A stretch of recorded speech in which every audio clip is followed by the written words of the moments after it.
Investment કરે અંદર.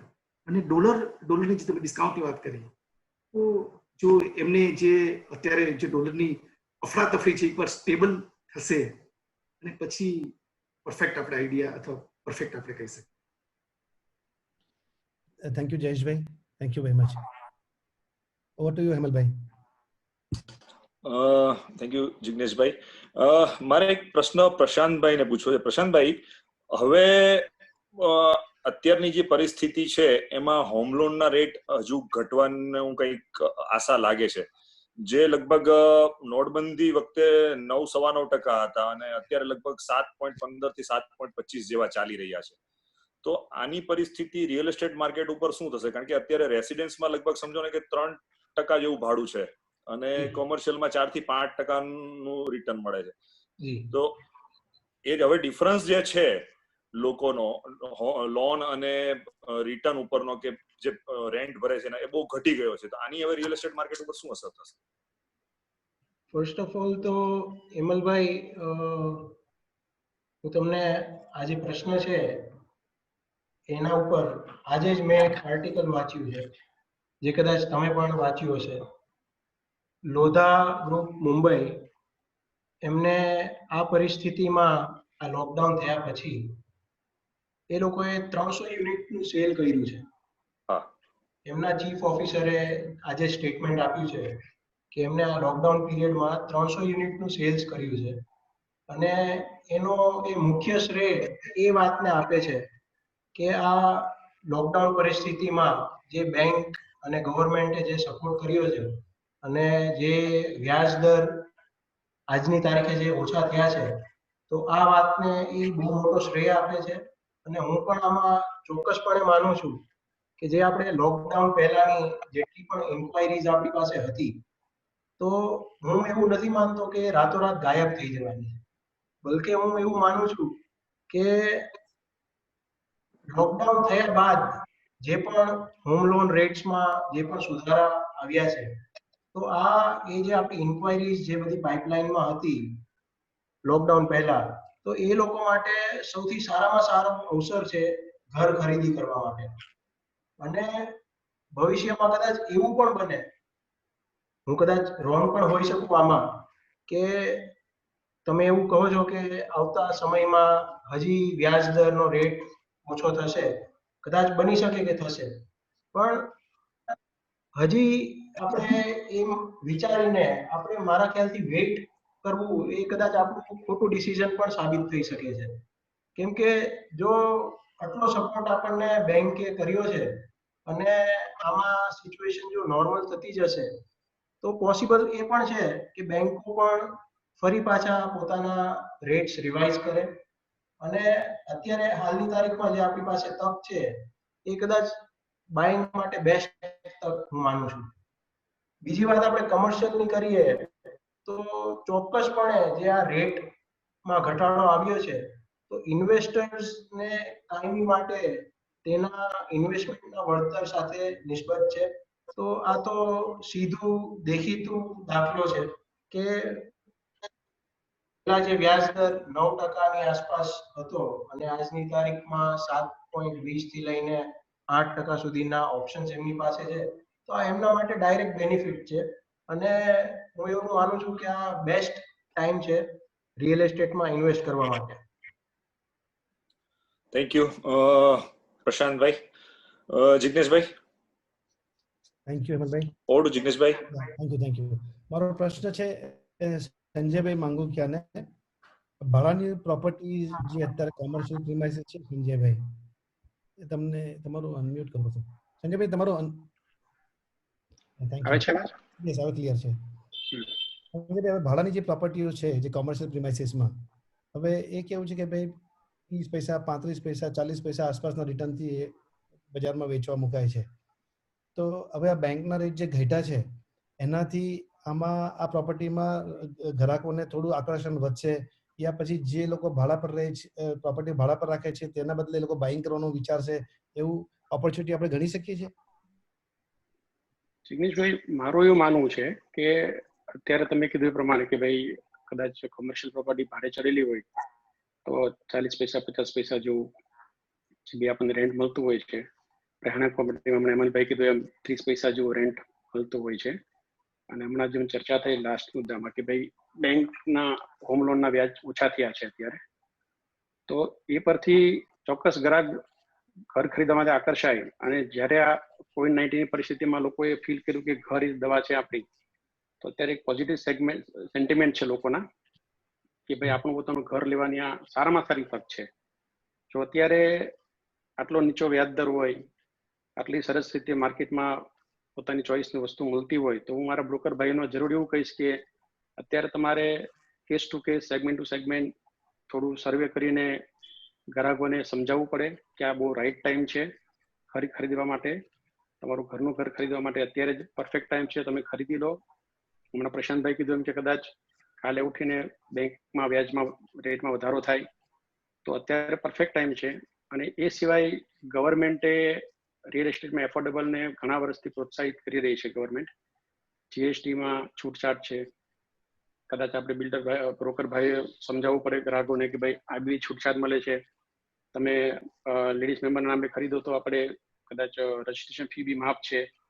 એ બધી નાની નાની વસ્તુઓનું સર્વે કરીને જો ગ્રાહક શોધવામાં આવે તો કદાચ સારા ગ્રાહકો આપણને મળી શકે અને આપણા વેચાણમાં ચોક્કસપણે વધારો થઈ શકે એવું મારું માનવું છે. થેન્ક યુ સંજયભાઈ. તમારા આ વાતોથી એટલું સમજ પડે છે કે ભાઈ ઇન્ટરેસ્ટ રેટ ઘટે છે તો જે ગ્રાહકો ભાડા પર છે, રેસિડેન્શિયલ હોય યા કોમર્શિયલ હોય, તેને એક તક કે બાય કરવાનું થઈ જાય છે એનું ઇન્ટરેસ્ટ. જે ઇન્ટરેસ્ટ ચૂકવી રહ્યો છે, ભાડું ચૂકવી રહ્યો છે, એના બદલે એનું પોતાનું મકાન કે એનું ઓફિસ થઈ જાય. અને એ પ્રોપર્ટીઝ રેસિડેન્શિયલ કોમર્શિયલ પ્રોપર્ટીઝ જે ભાડે ચડેલી છે એના બદલે એ ઇન્વેસ્ટર્સને આપણા બ્રોકર ભાઈઓ એને વેચે તો એનું બાર્ગેન સારું મળી શકે. બ્રોકર ભાઈઓ માટે બી બહુ સારી તક છે આ ટાઈમમાં અત્યારે માર્કેટિંગ કરવાની અને વેચવાની માંગ. Great Sanjaybhai, thank you very much. Over to you Hemalbhai. Thank you Jigneshbhai. એક પ્રશ્ન એવો છે જયેશભાઈને પૂછીશ. જયેશભાઈ, તમે લગભગ દરેક સેગમેન્ટમાં કામ કરો છો, રેસિડેન્શિયલ, કોમર્શિયલ, ઇન્ડસ્ટ્રીયલ, પછી પ્લોટિંગ, ફાર્મ હાઉસ, દરેકમાં. તો જનરલી એક બ્રોકરને હંમેશા એ પ્રશ્ન રહે છે કે ભાઈ ખરીદવા વાળા દરેક વખતે કોઈ બી સમય હોય એમ જ કહેતા હોય કે ભાઈ અત્યારે પાર્ટી બાર્ગેન કરે છે કે એને વધારે પડતું ડિસ્કાઉન્ટ જોઈએ છે પરિસ્થિતિ પ્રમાણે, આમ તેમ. તો તમે આમાં છો, તમે શું એનો અનુભવ કરો છો અને બ્રોકર મિત્રોએ પાર્ટીને શું સલાહ આપવી જોઈએ? કારણ કે માલની પરિસ્થિતિ શું છે માર્કેટમાં એ બધો અંદાજ બ્રોકરને આવે એવી મારી ઈચ્છા છે કે તમે એનો જરા બ્રોકર મિત્રોને જણાવો. ક્લાયન્ટ તો ઈચ્છા 100% રાખતી હોય. ક્લાયન્ટ, કોઈ પણ ક્લાયન્ટ હોય કે મને રિઝનેબલ મળે, હું પેમેન્ટ તમને ફાસ્ટ આપો, મને ડિસ્કાઉન્ટ આપો, એવું ઈચ્છતા હોય.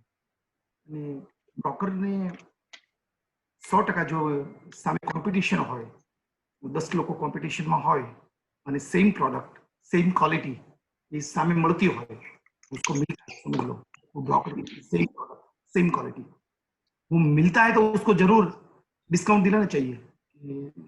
लेकिन जो जिसको मर्सिडीज चाहिए और जिसको फीचर्स चाहिए तो उसको मर्सिडीज का पेमेंट देना पड़ेगा, वो उसको समझाना पड़ेगा. आज अपन डुमस रोड पे निकलते हैं सूरत के अंदर, तो वहां 5 लाख से लेके 1.5 करोड़ तक की कार है और सब उसको कार बोलते हैं. लेकिन चाहे कहीं ऐसा है कि जो जिसको ब्रांड चाहिए, वर्क अच्छा चाहिए, अच्छी क्वालिटी चाहिए, तो ब्रोकर को समझाना पड़ेगा ना उसको कि आपको ये प्रोडक्ट के अंदर इससे ज्यादा नहीं मिल सकेगा.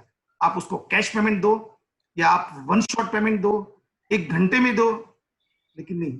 दूसरी सेम प्रोडक्ट सेम ब्रांड ऐसे 10 लोग हैं तो उसको पार्टी को फायदा होना चाहिए और पार्टी को बोलना चाहिए कि आपको सेम कैटेगरी की ब्रांड जो 5 लोग है, 10 लोग है या 15 लोग है, उसमें से मैं आपको ज्यादा से ज्यादा डिस्काउंट दिला के मैं आपको दिलाता हूँ. ये ब्रोकर की फर्ज है. मैं बोलता हूँ हर ब्रोकर को उसकी फर्ज. I am not talking about partiality, parched के उसको मैं बिल्डर को संभालू, मैं पार्टी को नहीं संभालू, या मैं नहीं बोलता हूँ कि पार्टी को संभालो. उसको जो मार्केट के अंदर सप्लाई है, माल है, तो उसको अच्छी तरह से देना चाहिए. लेकिन माल नहीं है और जो माल है जिसके पास वो कैटेगरी का कितने लोगों के पास है, एक ब्रांड क्वालिटी वो कितने लोगों के पास है, और वो उसके समझ के.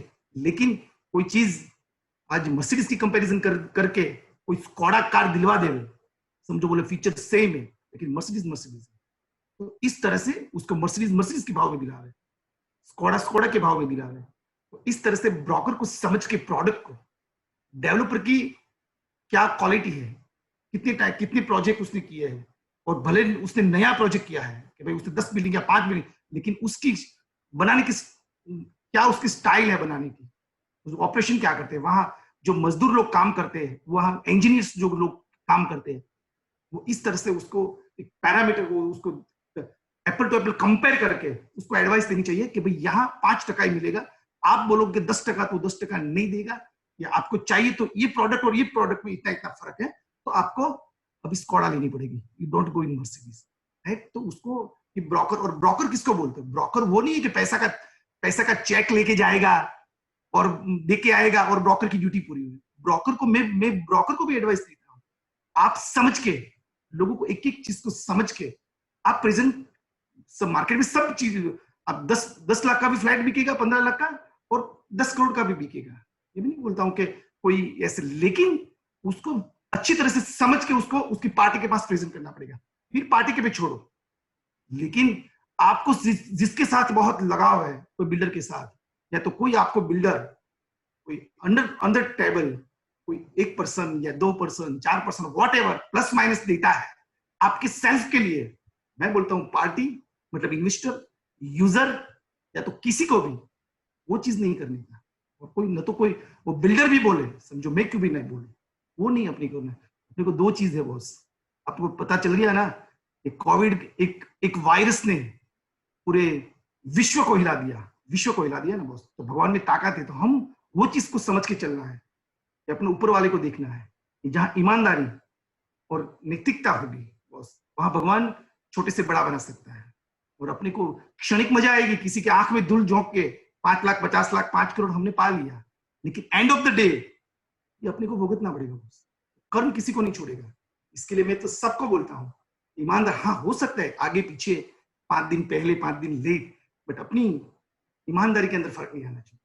और जहां भी जिसकी ईमानदारी है बॉस, नैतिकता है, तो उसमें भगवान जोश भी देगा और जुनून भी देगा, और आपको प्रोजेक्ट पूरे करने में और विथ क्वालिटी, इसमें भगवान अपने को ताकत भी देगा और अपने क्लाइंट को देगा। और कस्टमर को मैं मानता हूं कि कस्टमर को भगवान समझ गए। हमारे डैडी बोलते थे कस्टमर को भगवान समझ, भगवान किसी ने देखा नहीं, कृष्ण 8,000 12,000 साल पहले हो गया, राम 12,000 साल पहले हो गया, भगवान किसी ने देखा नहीं है बॉस।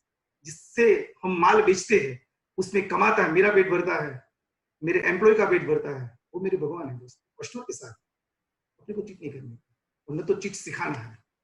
तो ये हमारी आइडियोलॉजी और हमारी थिंक, ऐसे यहाँ के जो डेवलपर्स है, मैं मानता हूँ सब अच्छे लोग हैं, मैं नहीं बोलता हूँ किसी कोई ऐसा है वैसा है, लेकिन हाँ एक रास्ते पे चलता है, हम लोग जो चलते हैं वो रास्ता, हम भगवान को कहे कि वही रास्ते पे हम लोग चले, और इसलिए हमको ताकत। हेमल भाई, થેન્ક યુ જયેશભાઈ. મારા ખ્યાલ મુજબ તમે જે કહી રહ્યા છો એ બધા બ્રોકર મિત્રોને ખ્યાલ આવશે અને આગળના એમના બિઝનેસ કરવામાં એ લોકોને બહુ સહાયરૂપ થશે. Jigneshbhai. Thank you Hemalbhai, thank you Jayeshbhai. મારો હવે આ પ્રશ્ન છે વેલજીભાઈને. વેલજીભાઈ બહુ સરસ વાત કરી સ્ટાર્ટિંગની સ્પીચમાં કે સુરતની પોપ્યુલેશન 2035માં 1,10,00,000 થઈ જશે. વર્લ્ડને સુરતને 2035માં ટોપ 10 ડેવલપિંગ સિટીઝ ઇન ધ વર્લ્ડનું ખિતાબ આપ્યું છે. તમે એના ઘણા બધા રિસર્ચ બી તમને ગૂગલ પર મળી જશે. એનું કારણ છે કે આપણે ત્યાં મેટ્રો ચાલુ થવાની છે. હીરાબુર્જ 60 લાખ સ્ક્વેર ફીટનું single largest commercial complex in the world છે. હજીરા છે, ડ્રીમ સિટી છે, બુલેટ ટ્રેન છે. દિલ્હી મુંબઈ ઇન્ડસ્ટ્રીયલ કોરિડોરનો ગુજરાતમાંથી સૌથી મોટો રૂટ જાય છે. એમાં સુરતને બી એટલો